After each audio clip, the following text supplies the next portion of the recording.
Hello, BookTube. Today I'm reviewing my first nonfiction book for this channel. So some of you might have been quite surprised when you saw the title or thumbnail. It's Napoleon, A Life. It's a biography of Napoleon, obviously, by Andrew Roberts. Pretty big book here. So I decided on a new initiative, just kind of personally for this channel, is I want to start reading a nonfiction book in between every fiction book, in general at least. Because lately I haven't been reading any nonfiction books, and I haven't. The last one I was before this one was maybe a year ago, and I've really been craving for them because I'm a really big fan of history, and I haven't really had that craving satisfied for a while, except for historical fiction books. But anyway, this is a very unique book in that, well, at least according to the author, he used a previously unreleased archive of letters written by Napoleon in order to create this account.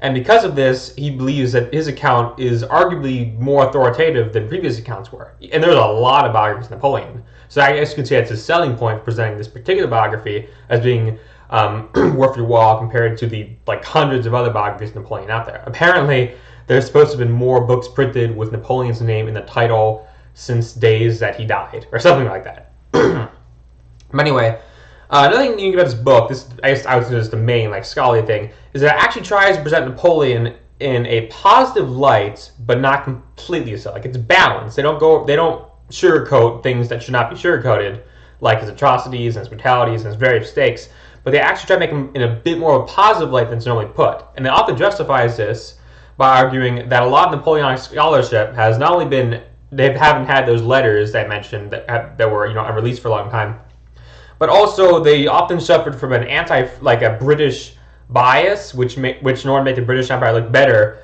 wanted to make Napoleon look worse. And it's interesting in that regard that the author would try to present Napoleon in a more favorable light because he sees himself as British, so he's actually going against his own country's trend. So I think in this, the book basically succeeds, I think, for the most part. You could argue that's probably maybe slightly too pro-Napoleon, but I think the author, the way he wants Napoleon to be seen is not as a perfect person by any means, and someone who made many mistakes and many character shortcomings, but as someone who's instrumental in the creation of the modern world and has a lot of very admirable leadership qualities and was a brilliant military commander, which I think is a pretty appropriate way to view him. So, the book uses a huge volume of primary and secondary sources. You're constantly getting quotes from people around Napoleon, his enemies, which the author explains might not be reliable sources. He always addresses the reliability of those sources. And then, of course, various citations from other books on Napoleon. There's a huge library available. So it's a very comprehensive book. However, I'm pretty unique among this, but whenever I read a one-volume nonfiction book, I'm always a little bit disappointed. I always want a little bit more, even though they're already really long. To give you an example, I'm probably the only person who thought that The Battle Cry of Freedom by James McPherson actually should have been maybe 25 to 50% longer, because I just wanted more stuff about the Civil War. And that's a very long book, too. Anyway, the writing in this book, it's wonderful. A lot of arcane words, which is something I like personally, but I don't think it's overwhelming for anyone else. The prose is just wonderful. It has all these subtle humor and foreshadowing, especially at the beginning. Little hints to pick up things are going to happen in Napoleon's life, like his exile at St. Helena, his ultimate defeat. But the author has this little clever way of foreshadowing them in the beginning. However, I would say the book kind of fails it's a strange sort of situation the book has. So, the book, it's not really meant for beginners, actually. I've read a lot about Napoleon, online and stuff, before I read this book, and if I hadn't, I probably wouldn't have understood very much. So I didn't have a problem personally, but the trouble is, if you're a beginner and you're picking this up to learn about his life for the first time, you're going to be overwhelmed, because the author kind of he doesn't really explain a lot of things with the context of the time. He sort of glosses over things like the French Revolution and various political conflicts, and he'll mention certain events that the reader would have to just try and think of based on their knowledge of history if they have that. And I don't think it's a huge problem normally, if you want to make a book for experts, but the book is really inconsistent in this. Sometimes he'll spend a little while clarifying something, and most of the time he doesn't. So it's weird, because he clarifies stuff that if you knew the other stuff, you probably wouldn't need to know in the first place. Also, it's kind of I won't call it nitpick, actually, it's a bit more than that.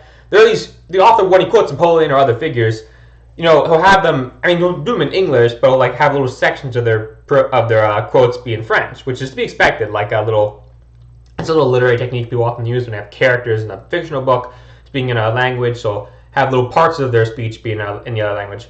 This book, they have pretty long phrases of that, and they don't translate them a lot of the time. So I find that most of the time it's fine, because generally speaking, romance languages are fairly similar, so you can kind of tell what I mean. But there were some times when I thought I was confused because there just wasn't. I'm not a French speaker at all, so I couldn't quite understand what's being said. Finally, I was so the introduction was one of my favorite parts of this book. It was it presented the whole author's argument. Like I said before, Napoleon deserves a bit of a better treatment than he normally gets, or at least often gets from history books. And the author argues that maybe you should see in a more positive light. But I feel like the book would have been stronger had it ended on that same note and concluded in a way that was like an evaluation of Napoleon's legacy, rather than having just had that introduction. I thought it would have been nice wrapping up. But we don't get that. The epilogue is instead just about the various people around Napoleon, like his mistresses, wives, his friends, people with him on St. Helena, and what happens to them and what happens to his body. So it doesn't feel like quite a fitting epilogue, actually. I thought felt a bit more like a technical, like it was just a list of these different people. Speaking of people, there's a lot of different names mentioned in the book, and it can be hard to keep track of them, but to be honest, I don't think that's the author's fault. Like, I mean, that's probably my fault for not remembering details.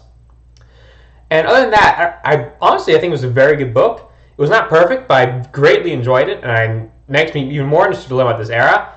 And like I said, even as big of a book as this is, I was left a little unsatisfied, which is not true for most readers, I'd imagine, but like, I want more, and there are a bunch of other books I plan on reading about Napoleon, or in the French Revolutionary era in general. So we'll be seeing more of them in the future.